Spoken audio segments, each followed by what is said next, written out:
Cartoonists and journalists around the world are defiant in the wake of the Charlie Hebdo attacks. But will the incident have any long-term effect on satire? Joining us from New York is Australian cartoonist Jason Chatfield.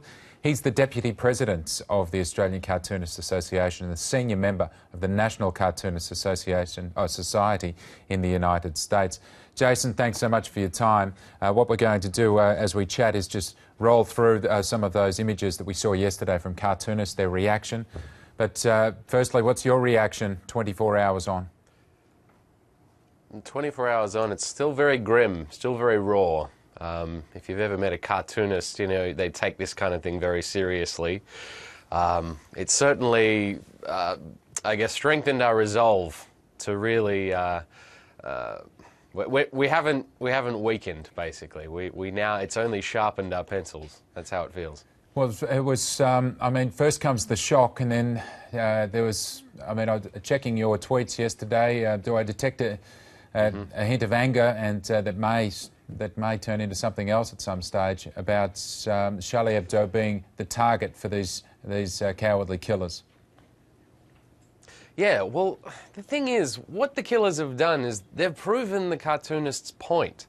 I mean, this is the work of cowards who seem to feel that their religion's so weak that it can't take a joke. The whole point that Charlie Hebdo was trying to make is exactly this. I mean, look, we're talking about it now. This is exactly what Charlie Hebdo wanted. They wanted us to talk about extremism and its effect on free speech.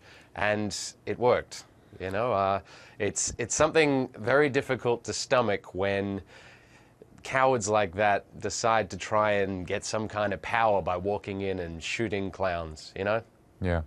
What about the cartoons that we saw? And let's take a look at a few of them now. We'll just scroll through them and Sure. and take a look. Your colleagues around the world, including many in Australia, who reacted by drawing cartoons. Yeah, well, it's a pretty powerful medium. And, I mean, the thing is, scholars and analysts have you know, they've really tried to articulate exactly what it is about cartoons that makes them so effective at drawing an emotional response. And it really is that they transcend language. They transcend anything you need to... You don't need an education. You don't need to even know how to read. They unite people. One of the cartoonists who was murdered, George Walensky, he was saying that humor's the shortest path between one man and another. And cartooning is probably the most effective way of transmitting humor. One of the things about all the cartoonists is we're all pretty close, you know. It's not a gigantic industry. We all kind of know each other. Not long ago, I was in France. France flies one cartoonist from every country over each year for something called REDEP. And we all get together and we all talk about exactly this, about press freedom, about freedom of speech, about controversy. And this kind of thing is, I mean, especially in France, they take it very seriously. The French take satire and cartoonists so seriously that, think about this, on Wednesday, more cartoonists, more full-time staff cartoonists died than there are in Texas, California, New York combined. Yeah. More cartoonists died than there are full-time cartoonists on staff at every single magazine, website in Australia and America combined.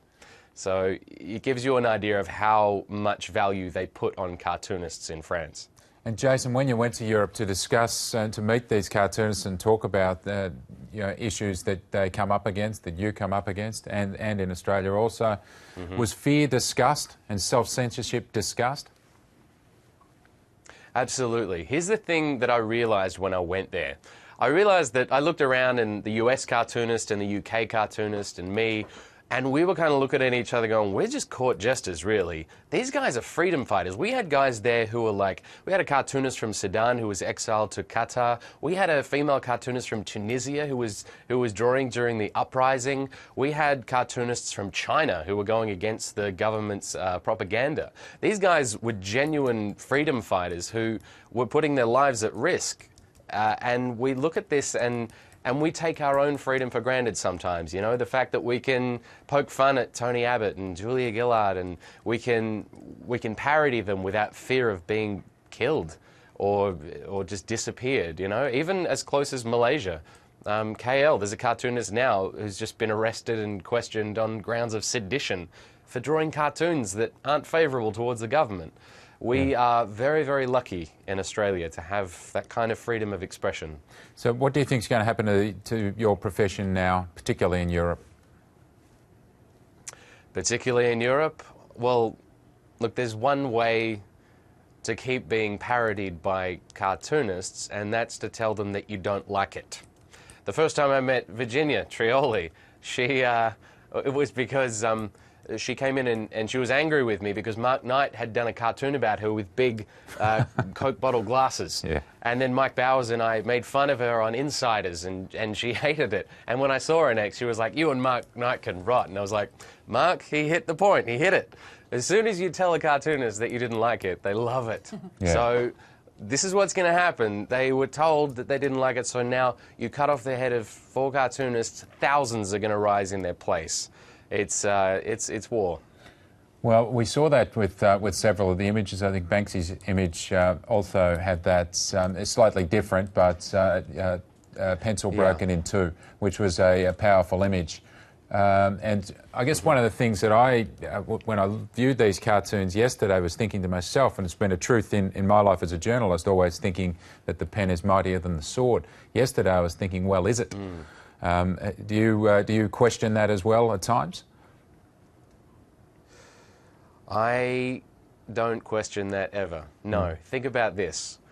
What was the aim of the terrorists? They wanted to try and quiet cartoonists. They wanted to try and stop them making fun of their religion, and they've done the polar opposite.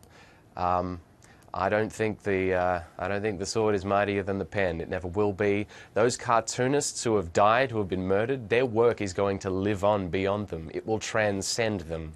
Walensky's daughter, Elsa, she posted a picture of her dead father's drawing board, and she said, "Papa is gone, but Walensky will live forever." And that was a very, very difficult sentiment to read, because it's absolutely true. You know, the cartoonist work lives well beyond them, and the words, you don't need words. Pictures transcend words and time. So I don't know that it's going to be. I don't know that it's going to question our faith in the fact that the pen is mightier than the sword. Yeah.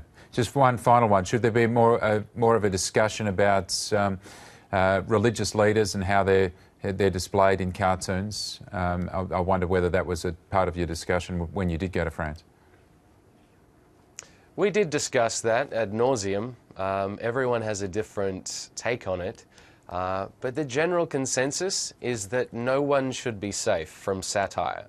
The whole point of satire is to bring down those who try and wield power like a weapon, who are tyrants. And if there's religious leaders who use religion and try and use it as a weapon, then they are the prime targets. There's no holds barred, really, on how they should be displayed. As far as religious figures, Charlie Hebdo, they parodied Catholics, Christians, Jews, politicians, powerful business people, and yes, Muslims. But, you know, the other ones can kind of take a joke. So that's why they did it. And the whole point is that they needed to keep prodding at that ant's nest to get their point across, and they did. Jason, thanks very much for your time. I always appreciate your contributions to the show as well. Thank you. Thanks very much for having me. Thanks.